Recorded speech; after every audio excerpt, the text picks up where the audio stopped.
ಓಂ ಗುರುಭ್ಯೋ ನಮಃ. ಗುರು ಶ್ರೀ ರಾಘವೇಂದ್ರ ಸ್ವಾಮಿಯೇ ನಮಃ. ನಮಸ್ಕಾರ ವೀಕ್ಷಕರೇ, ನಾನು ನಿಮ್ಮ ಪಂಡಿತ್ ಸಾಯಿ ಸ್ವರೂಪ್ ದೀಕ್ಷಿತ್. ಇವತ್ತಿನ ಈ ಒಂದು ವಿಡಿಯೋದಲ್ಲಿ 2026 ಮಾರ್ಚ್ ತಿಂಗಳ ವೃಷಭ ರಾಶಿಯವರ ಮಾಸ ಭವಿಷ್ಯ ಹೇಗಿದೆ ಅಂತ ನಾವು ನೋಡೋಣ. ಬನ್ನಿ.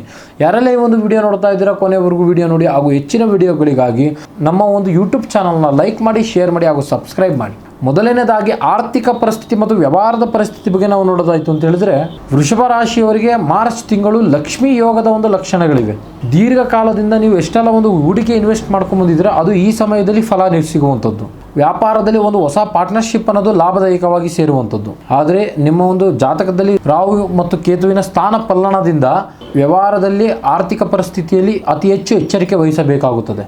ಯಾವುದಾದ್ರೂ ಒಂದು ಭೂಮಿ ಮತ್ತು ಮನೆ ಖರೀದಿ ಮಾಡಬೇಕು ಅಂತ ಚರ್ಚೆ ಮಾಡ್ತಾ ಇದ್ರೆ ಆ ಒಂದು ಮಾರ್ಚ್ ತಿಂಗಳಿನಲ್ಲೇ ಅದು ಮುಗಿಯುತ್ತೆ. ವೃತ್ತಿ ಮತ್ತು ಉದ್ಯೋಗದ ಬಗ್ಗೆ ನಾವು ನೋಡೋದಾಯ್ತು ಅಂತ ಹೇಳಿದ್ರೆ, ಉದ್ಯೋಗಿಗಳಿಗೆ ಇದು ಒಂದು ಪ್ರಮೋಷನ್ ಸಿಗುವಂಥ ಸಮಯ.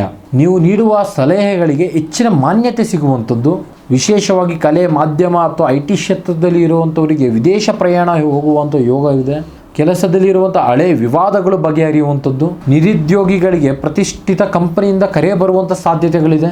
ಇನ್ನು ಕುಟುಂಬ ಮತ್ತು ಪ್ರೀತಿ ಪ್ರೇಮದ ವಿಚಾರದ ಬಗ್ಗೆ ನಾವು ನೋಡೋದಾಯ್ತು ಅಂತ ಹೇಳಿದ್ರೆ, ಕುಟುಂಬದಲ್ಲಿ ಹಿರಿಯರ ಆರೋಗ್ಯದ ಮೇಲೆ ಸ್ವಲ್ಪ ಗಮನ ಹರಿಸಿ.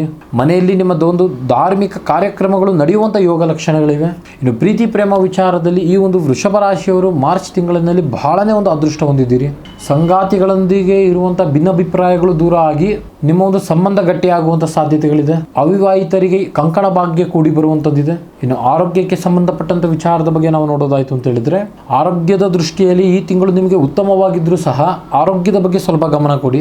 ಯಾಕೆಂದರೆ ಶನಿ ಸಂಚಾರ 12ನೇ ಮನೆಯಲ್ಲಿ ಇರೋದರಿಂದ ಮಾನಸಿಕ ನೆಮ್ಮದಿಗೆ ಸ್ವಲ್ಪ ಜ್ಞಾನ ಮಾಡಬೇಕು.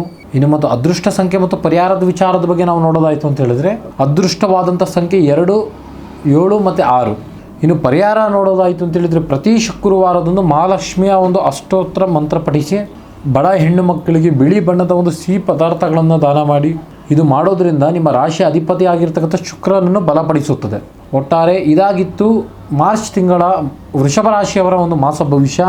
ಮತ್ತು ಇನ್ನು ನಿಮ್ಮ ಜೀವನದಲ್ಲಿ ಯಾವುದಾದ್ರೂ ಒಂದು ಸಮಸ್ಯೆಯಲ್ಲಿ ನರಳುತ್ತಾ ಇದ್ದೀರಾ, ಅಥವಾ ಗಂಡ ಹೆಂಡತಿ ಸಮಸ್ಯೆ ಆಗಿರ್ಬೋದು, ಪ್ರೀತಿ ಪ್ರೇಮದಲ್ಲಿ ತೊಂದರೆ, ಆಸ್ತಿ ವಿಚಾರ, ಮನೆಯಲ್ಲಿ ಮಾನಸಿಕ ಒತ್ತಡ, ಅನಾರೋಗ್ಯ, ಇನ್ನು ಮುಂತಾದ ಯಾವುದೇ ಸಮಸ್ಯೆ ಇರಲಿ, ನೇರವಾಗಿ ಬಂದು ನಮ್ಮ ಮನೆ ವಿಳಾಸಕ್ಕೆ ಭೇಟಿ ನೀಡಿ ದೂರದ ಊರಿನವರಿಗೆ ಒಂದು ವಿಡಿಯೋ ಕಾಲ್ ಮುಖಾಂತರ ನಾವು ಪರಿಹಾರ ತಿಳಿಸಿಕೊಡಲಾಗುವಂಥದ್ದು. ಮುಂದಿನ ವಿಡಿಯೋಗಳಲ್ಲಿ ಸಿಗೋಣ. ಅಲ್ಲಿ ತನಕ ನೋಡ್ತಾ ಇರಿ ನಮ್ಮ ಒಂದು ಯೂಟ್ಯೂಬ್ ಚಾನಲ್. ಧನ್ಯವಾದಗಳು.